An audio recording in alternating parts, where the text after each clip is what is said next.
Timbog ang isang lalaki matapos makumpiskahan ng shabu at baril sa ikanasang operasyon ng mga otoridad sa Panabo City. Alamin ang iba pang impormasyon mula kay Patrolwoman John Marie Joy Rupin.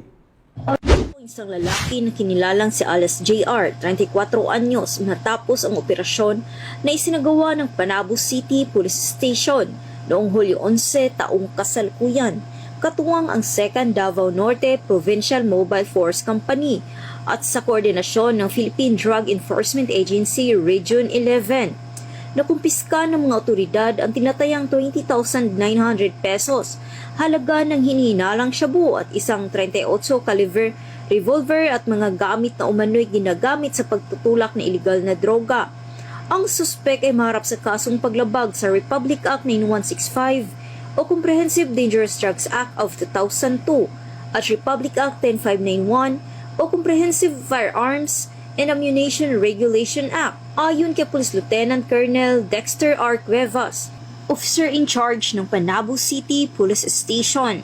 Malaking hakbang ito laban sa iligal na droga sa lungsod.